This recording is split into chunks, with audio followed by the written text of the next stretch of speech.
Have you ever found that the altered scale is really hard to use without resorting to a few stock licks?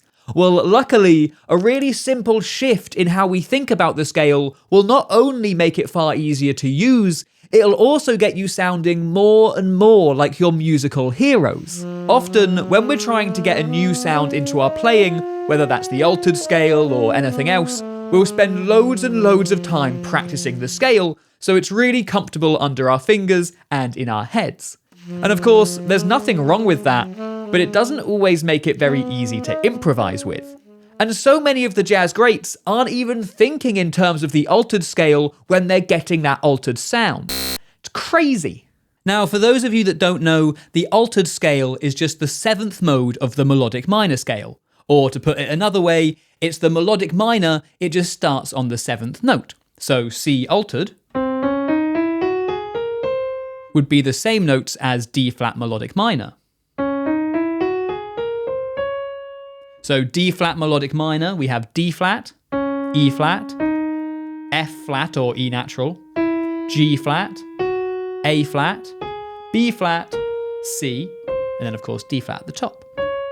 And C altered, we have C, D flat, E flat, E natural, G flat, A flat, B flat, and C. They're the same, right?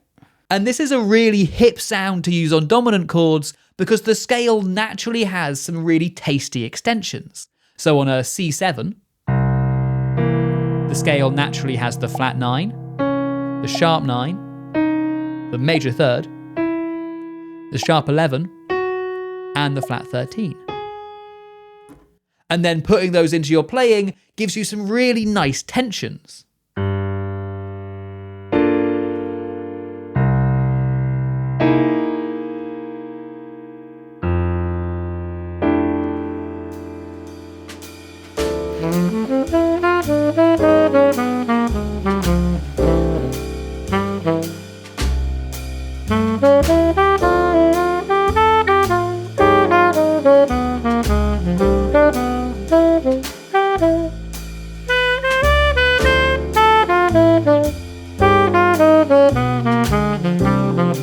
But if the altered scale has such a cool sound, why am I saying that the jazz greats don't really think of it like a scale?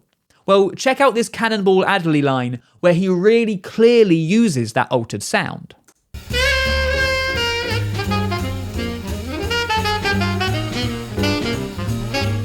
So here, over a G half diminished, which admittedly he's treating as like a G dominant, he plays this line.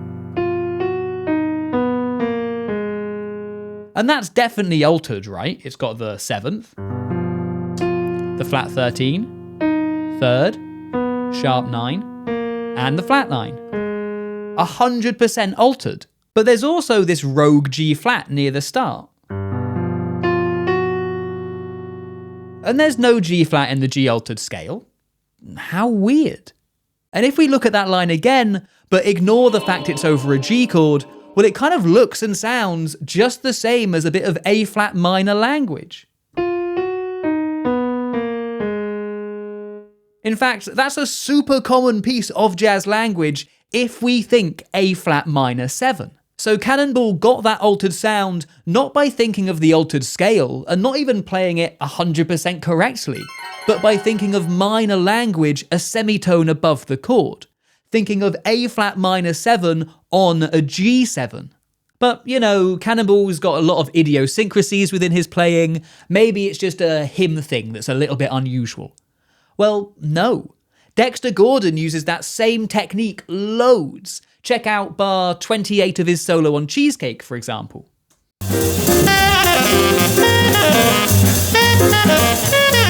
Here, over a B flat 7 chord, Dexter starts on the sharp 9, flat 13, 3rd, sharp 9, then the flat 9. But once again, if we remove that chord, it just looks like a B minor.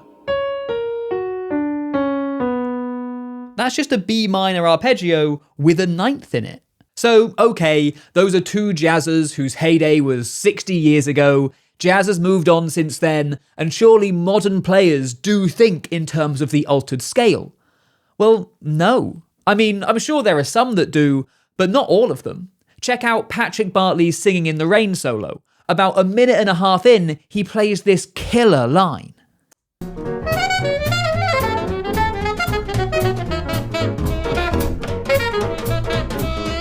Now, there's so much you could dissect from that line, but over the A-flat 7 chord, it's clearly altered, right?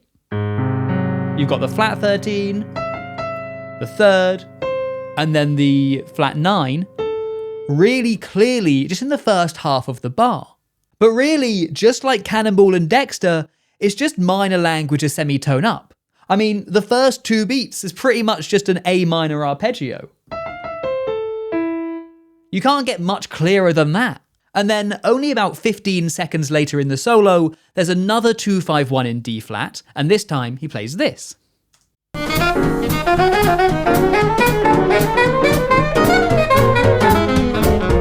And again, if we look at what he plays on the A-flat 7 chord, it's really just A minor language.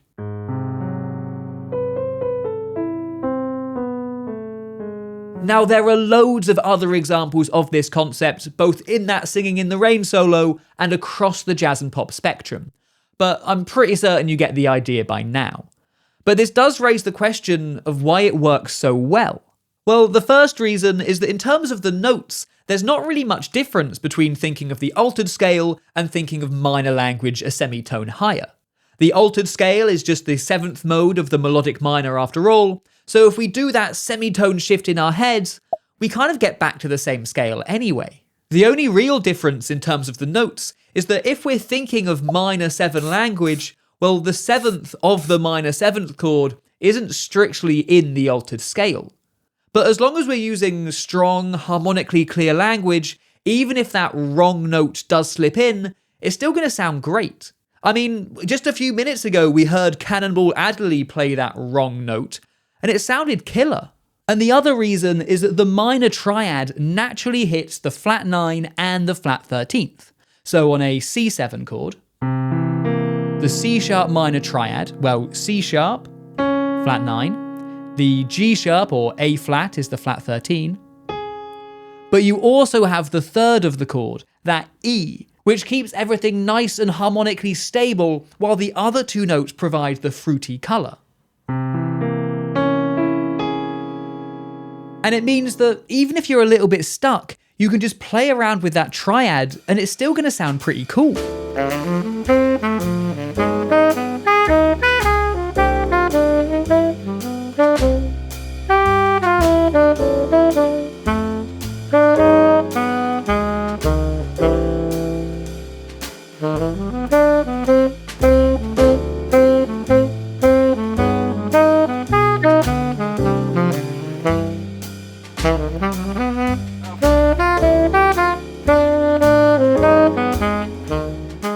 And that leads me on to the main reason why shifting to thinking about the minor chord is so useful. Chances are you've got way more vocabulary that you can play on minor chords than you do on altered dominants. And shifting to thinking about that minor a semitone up not only brings your playing more in line with the jazz greats, it also lets you repurpose all of that vocabulary, so now you've got loads of really cool altered cells and licks. If I play through a chorus of What Is This Thing Called Love, and I'm not going to use a single altered lick, I'm just going to use minor language to try and get that altered sound on as many of the dominant chords as I can.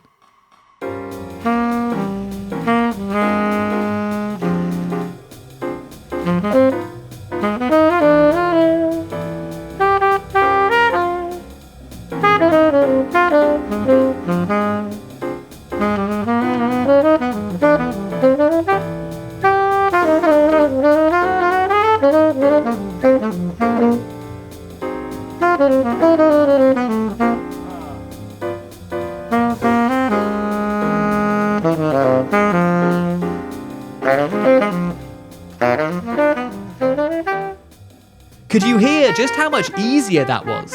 Let me know down in the comments how you get on with this, and if you want to find out a few different ways that the jazz greats use the diminished scale, check out this video next.